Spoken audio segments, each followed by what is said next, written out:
Good afternoon, everybody, and thank you very much, Emma. I'm really grateful to the Youth Endowment Fund team for inviting me to join you today at this very important conference. It's been my privilege for the last 9 years to represent the constituency of Dulwich and West Norwood in South East London.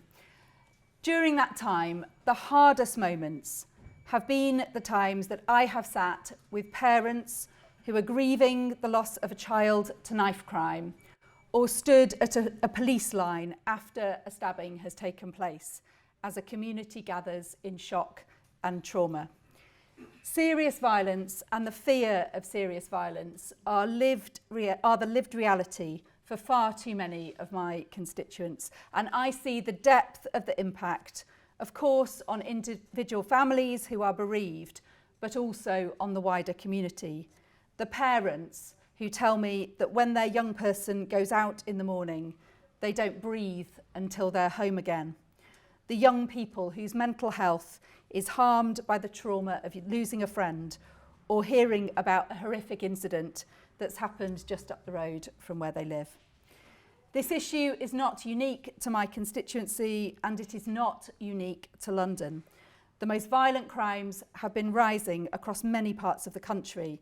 The official crime statistics show that knife crime is up 77% since 2015.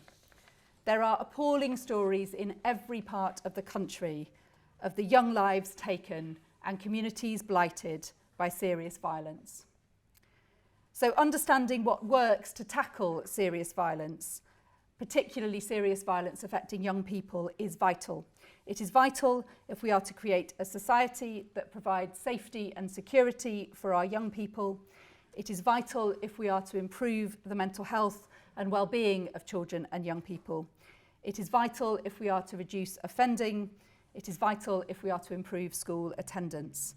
We are fortunate in my constituency that the response to some of the worst tragedies has led to the growth of some really thoughtful, committed and impactful work to prevent serious violence. Much of this work is funded by the Mayor of London's Violence Reduction Unit, and it has been a real privilege to see it grow and develop over the last 3 years. I have seen our local community organisations working therapeutically with young people and their families. I've seen effective peer support between parents who have lost children to serious violence. I have seen skilled, committed youth workers provide opportunities to young people to help them find their passions and pursue their aspirations. Speaking to some of the most skilled practitioners in my constituency, they talk about the many challenges facing parents and the difficulty they have in engaging with any programme, service or supportive intervention that doesn't support them with their current and most pressing needs: housing problems, caring for children with special educational needs and disabilities, engaging with their child's school or with social services, navigating the benefit system. And they talk about the need to build trust with parents, under-promise and over-deliver, demonstrate flexibility and be as available as possible, be an ally to them in helping to solve the problems that are at the top of their mind. But I know that this work is not happening everywhere, that it is needed. Across the country, we have seen early help and support for families and youth services cut back. Labour is committed to ensuring that every child, wherever they live, has the best possible start in life. Keir Starmer has set out 5 missions for the next Labour government, starting a decade of national renewal to restore our public services. And this work sits at the intersection of 2 of those missions, taking back our streets and breaking down the barriers to opportunity at every stage. We need to make all our communities safe places to live, places where families can thrive and children can grow up with security.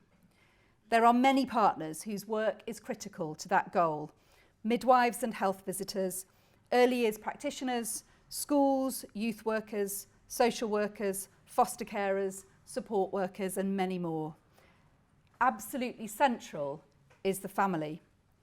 Every child, every one of us, has a family. Families come in all shapes and sizes. Often families are blood relations, but sometimes they are not. Often they are happy and supportive, the bedrock of security in life, but sometimes they are not. Families are like a ship at sea, sometimes blessed with calm waters and a sunny horizon, but sometimes buffeted by external forces so overwhelming that even the strongest will break. This government has been failing families for 14 long years, and we don't have to look far to see the impacts. Families are suffering unbearable pressures because of the cost of living crisis. More families than ever are living in temporary accommodation or insecure private rental housing. The exorbitant costs and lack of availability of childcare are forcing parents, and particularly mothers, to give up work to care for their children in significant numbers for the first time in decades. The early help and support for families, which used to be in every community, provided through Labour's Sure Start programme, has all but disappeared in many places, as more than 1,300 Sure Start centres have closed across the country. The system of support for children with special educational needs and disabilities is so broken, it is one of the main factors driving councils to effective bankruptcy, and it is failing to deliver the support that children and their families need. Youth services have been decimated, and there is a direct correlation between cuts to youth services and increases in serious violence affecting young people.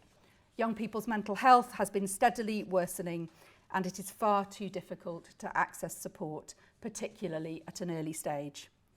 We have a situation in which 64% of children in the care system are aged 10 to 17, and the average age of a child entering the care system is 14. It has become much more common for child protection proceedings for these older children to be initiated because of risks outside the home, rather than because of abuse or neglect within the home.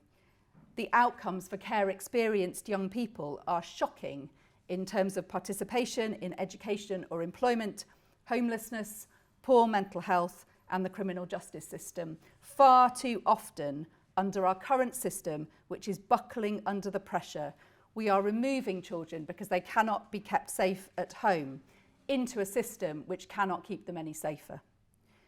So it seems to me that we need to think, it seems obvious to me that we need to think about the ways in which parents and carers can be better supported to keep their children and young people safe from risks outside the home. In that context, the work of the Youth Endowment Fund is absolutely vital.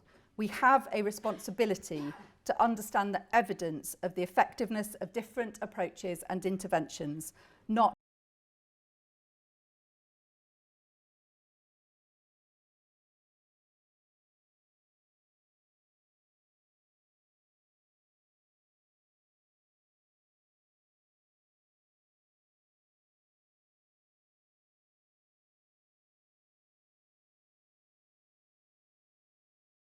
provide help and support to parents at the earliest stages, equipping and empowering them to parent confidently within a wider community.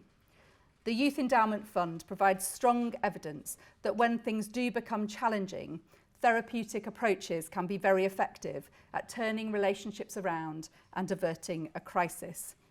I believe that by working to end profiteering in the children's residential home sector, we can make more money available for the services and support that all our children need. We cannot continue in an ever-increasing spiral of crisis interventions. That is why Labour is committed to transforming mental health support for children and young people, delivering support in every secondary school and open access hubs in every community. That is why Labour is committed to spend £100 million on a new Young Futures programme, which will bring together the services that support young people and seek to keep them safe, to work with young people who are most at risk of serious violence and exploitation, providing the positive opportunities and support they need. The privilege of my role as Shadow Minister for Children and Early Years is getting to meet the most extraordinary people whose lives are dedicated to giving children the best possible chances. What I want is the opportunity to work with you in government to put children and young people at the heart of our programme for government and to deliver a better future. Thank you.